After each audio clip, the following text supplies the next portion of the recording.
Houston, Texas, 20 de julho de 1969. No Centro de Controle de Missão da NASA, o enorme computador IBM System 360 modelo 75, que ostenta o processamento de 16,6 milhões de instruções por segundo e memória de até 8 megabytes, foi empregado para realizar o maior feito da história humana: fazer o homem pisar na Lua. Houston, é a base Tranquility. O Eagle aterrissou. As pessoas do mundo todo se maravilharam com esta façanha tecnológica.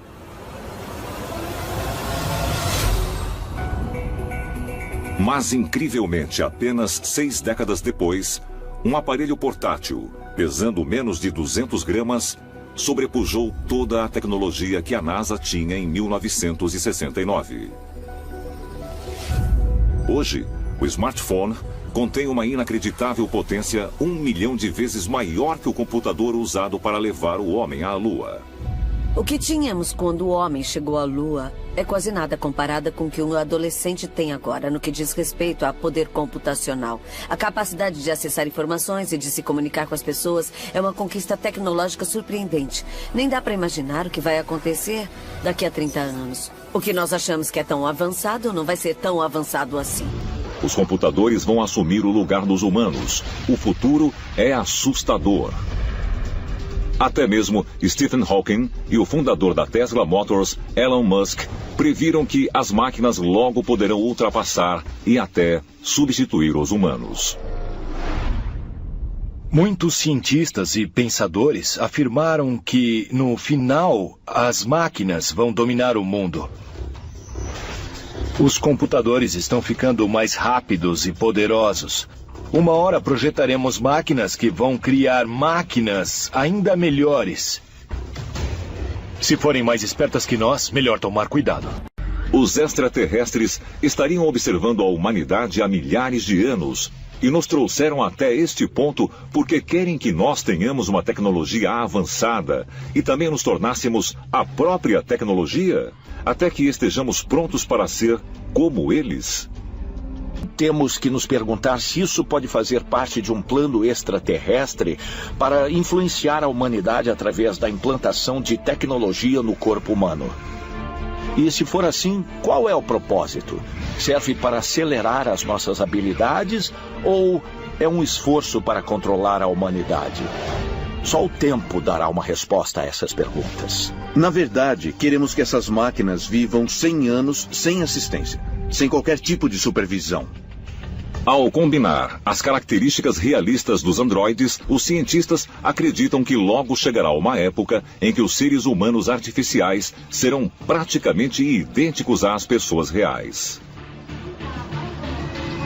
Nós vamos conseguir criar sistemas robóticos bem parecidos ao ser humano, a ponto de se tornarem quase indistintos, em movimento e na morfologia. Como foi possível a tecnologia da humanidade avançar tão rapidamente? De acordo com os teóricos, sugerem que essa influência tenha continuado até os tempos modernos. Como evidência, eles apontam o visionário que impulsionou a revolução do microcomputador, Steve Jobs. São Francisco, Califórnia, 9 de janeiro de 2007. Feira anual da Apple, a Macworld Conference and Expo. Obrigado por terem vindo. No centro do frenesi midiático mundial, o cofundador e CEO da Apple, Steve Jobs, subiu ao palco para anunciar um novo produto revolucionário: o iPhone. O que nós queremos fazer é fabricar um produto avançado que é muito mais inteligente que qualquer outro aparelho móvel existente e super fácil de usar. E nós vamos chamá-lo de iPhone. Steve Jobs foi um dos maiores visionários do Vale do Silício. O objetivo que ele tinha era popularizar a informática. Muitas pessoas que trabalhavam com informática não pensavam em levá-la para o público em geral. E ele conseguiu entregar às mãos dos consumidores um aparelho que fosse usável, intuitivo, fácil de usar, fácil de entender e que fosse pequeno.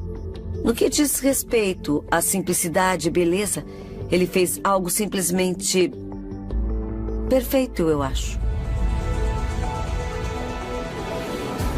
Steve Jobs e sua equipe de engenheiros na Apple aproveitaram a tecnologia que conectava a sociedade digitalmente e pôs todo o conhecimento do mundo literalmente nos dedos da humanidade. Talvez Steve Jobs estivesse recebendo informação além do reino físico. É possível que extraterrestres estejam, de algum modo, guiando certas pessoas para conduzi-las aos níveis mais altos de conhecimento? Parece que esses seres estão guiando a humanidade para uma nova era de tecnologia super avançada que, por fim, permitirá nos conectar com os cosmos. E se isso for verdade? Os seres extraterrestres realmente ajudaram a moldar nossa história? Mas as sementes desta revolução tecnológica foram plantadas em 1973, quando o universitário de 19 anos abandonou a faculdade. Jobs frequentava a Reed College em Portland, Oregon, quando ele, junto com um dos primeiros funcionários da Apple, Daniel Kottke, tomou a decisão de que mudaria não só o curso de sua vida, mas, em última instância, o curso da humanidade. Eu conheci o Steve na Reed College no primeiro mês, mas nossa amizade se desenvolveu porque, 1 ou 2 semanas depois, eu estava andando com um exemplar do livro Be Here Now, e eu estava ansioso para conversar sobre ele. E o Steve conhecia o livro. E esse livro logo nos levou para a autobiografia de um yogi e para o Ramakrishna e seus discípulos. Como muitos da sua geração, Steve Jobs aderiu ao movimento de iluminismo espiritual que estava se espalhando pelos Estados Unidos na década de 70.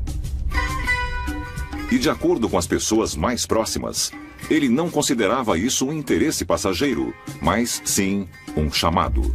O Steve teve acesso ao livro Cosmic Consciousness e acho que isso fez ele ir além do limite. O livro tinha capítulos sobre grandes gênios da história e como eles eram instruídos, e isso se tornou a sua base. Foi assim que fomos para a Índia.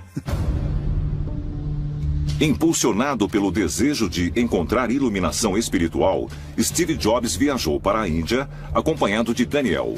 Alguns meses depois, juntos, eles descobriram um guru hindu conhecido como Haidakam Baba. Ele foi descoberto com mais ou menos a idade de 18 anos, fazendo yoga numa caverna. Mas existem lendas antigas sobre essa mesma figura que havia aparecido no século XIX. Haidakam Baba afirmava que não tinha mãe nem pai. Mas quem era essa pessoa que não se tem conhecimento sobre sua história antes dos 18 anos? E dizem que surgiu do nada. Ele alegava que era um ser imortal, conhecido no hinduísmo como Mahavatar Babaji. Mahavatar significa a grande encarnação, o grande ser encarnado. Mahavatar é eterno e ele pode aparecer a qualquer hora, em qualquer lugar, tomando a forma de outro ser humano. Então, ele estava aqui para colocar a humanidade num caminho melhor, no caminho do entendimento, no caminho da grandeza. Steve Jobs realmente passou algum tempo com ele. Haidakam Baba, na verdade, fez uma iniciação com ele, dando-lhe um nome espiritual. Esse é um tipo de iniciação tradicional. Então, ele foi formalmente iniciado por esse guru. Babaji havia dito que ele era um ser celestial que viera à Terra para ajudar a iluminar o nosso planeta e a nos fazer progredir. E nós temos que perguntar, é possível que Steve Jobs estivesse sendo influenciado telepaticamente por uma entidade extraterrena chamada Babaji? Haida Kambaba afirmou que havia vindo para guiar a humanidade em um caminho mais sublime. E ele se referia a si mesmo como o mensageiro da revolução. Logo depois de retornar aos Estados Unidos, Steve Jobs embarcou em uma própria revolução: o desenvolvimento do microcomputador, junto com o cofundador da Apple, Steve Wozniak. O Steve não fez isso por dinheiro. Ele embarcou nisso com a missão de transformar o mundo. O Apple II foi o primeiro computador pessoal no mercado de massa. Wozniak, é claro, foi o gênio versátil que criou o design completo e todo o software. Mas Steve ganhou crédito por ter muita paixão pelo que ele previu que aconteceria no futuro se ele não desistisse. E é claro, o iPhone é o computador agora que está dominando a vida de todo mundo. Ele transformou tudo mesmo. Steve Jobs continuou a praticar a meditação por toda a vida. Com frequência, ele se refugiava no Tassajara Zen Mountain Center, na Floresta Nacional Los Padres, na Califórnia. E foi aqui, em meditação profunda, que Jobs disse que recebeu a maior parte da inspiração que transformou o mundo moderno. A meditação, de fato, ajuda a se conectar com uma fonte mais sublime, porque dessa forma a pessoa se torna um só com o divino. Então ela poderia, de certo modo, receber o conhecimento ou a sabedoria diretamente da divindade. É possível que Steve Jobs tenha sido guiado por um ser de outro mundo? O próprio Tchaikovsky tinha esse conceito de que os seres humanos haviam nascido nas estrelas. E se você realmente refletir sobre isso, será que esses cientistas vindos da Rússia poderiam ter algum tipo de conhecimento avançado? Será que eles poderiam ter uma comunicação com alguma forma de inteligência extraterrena avançada que estava influenciando a corrida espacial e influenciando esse impulso para fazer a humanidade voltar para as estrelas? É incrível que hoje nós estejamos vivendo em uma época em que apenas 40 ou 50 anos atrás as pessoas sonhavam com o futuro. E aqui estamos nós, vivenciando esse futuro fantasiado. Não tudo, mas muitas coisas. Onde nós estaremos daqui a 50 anos? Eu acho que a ficção científica consegue revelar isso em partes. No final, a ficção científica se tornará fato científico. É claro que o papel da ficção científica em prever o que, por fim, se tornaria fato científico do mundo não era nenhuma novidade. Grande inovação veio da ficção científica. Arthur C. Clarke imaginou o satélite antes dos engenheiros. Eles estavam lendo ficção científica quando tiveram a ideia de fazer isso, e aconteceu repetidas vezes de um artista criativo ter uma nova ideia para narrar uma história, mas essa ideia veio do inconsciente. Observe Júlio Verne. Volte e leia Júlio Verne. É realmente interessante. Muitas das coisas que nós fizemos, ele havia imaginado. E essas ideias saltaram de uma mente humana e depois se tornaram realidade. Eu acho que elas viraram realidade porque as crianças leram essas histórias e por fim cresceram e pensaram, espere um instante, nós temos todas essas capacidades tecnológicas. E se eu conseguir avançá-las para um próximo nível com uma nova invenção? Então a ficção científica pode servir como um caminho direto para a ciência que foi inspirada pela fantasia. Mas muitas das maravilhas científicas modernas são meramente produtos de mentes férteis e imaginações extravagantes? Ou elas têm origem em algum outro lugar, possivelmente a anos-luz de distância? Existe uma teoria interessante. É a ideia de que certos autores cultos de ficção científica podem simplesmente não ter tido as ideias para suas histórias sozinhos, apesar deles poderem ter achado que tiveram essas ideias sozinhos. Talvez haja uma força externa, mostrando-as para eles. Será que os autores e escritores de ficção científica foram inspirados por extraterrestres?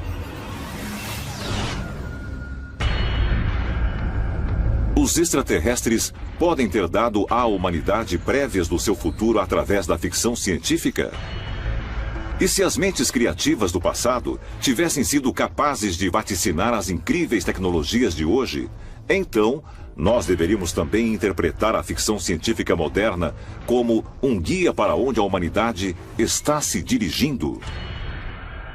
Onde nós estaremos daqui a 50 anos? E já que nós estamos falando de ficção científica de hoje, um tema recorrente é: o que acontece se nós ganharmos a capacidade de fazer o upload de nossa consciência para algum tipo de computador?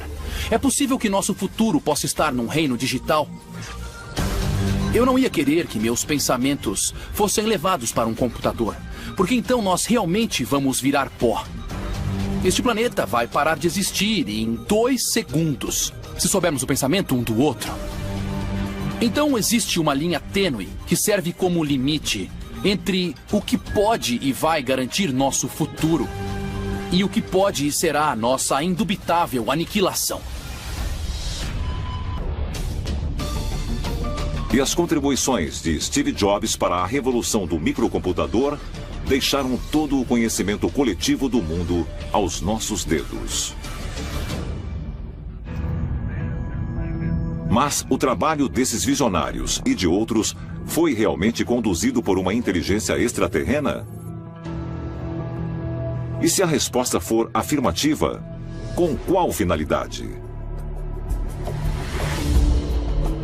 Nós somos a experiência, eu acredito, de extraterrestres. Eu acho que eles nos criaram para ver como nos desenvolvemos.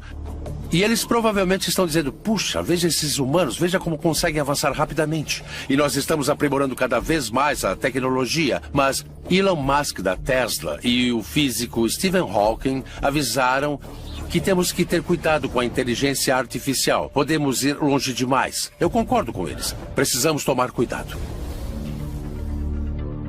Algo que também vem de muitas das literaturas de OVNIs dos anos 50 e 60 é que os extraterrestres estão supostamente entrando em contato com certas pessoas e avisando-as dos perigos do poder nuclear.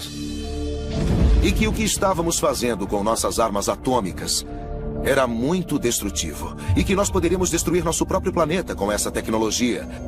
E que os próprios extraterrestres estavam preocupados com isso. Então, por vários motivos, nós devemos tomar muito cuidado com o uso que fazemos da nossa tecnologia. Existe um motivo pelo qual nós chegamos onde chegamos hoje.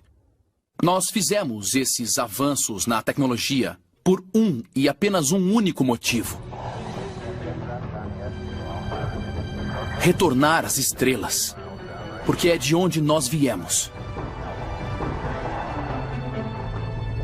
E agora, a pergunta é: nós vamos concretizar nosso destino ou não?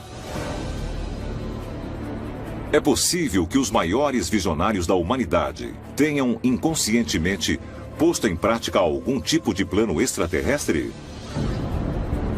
Um plano com a intenção de preparar a humanidade para o derradeiro encontro físico? E se a resposta for afirmativa, isso significa que nosso futuro foi, de algum modo, pré-determinado? Ou nós estamos simplesmente recebendo as ferramentas para moldar nosso próprio destino?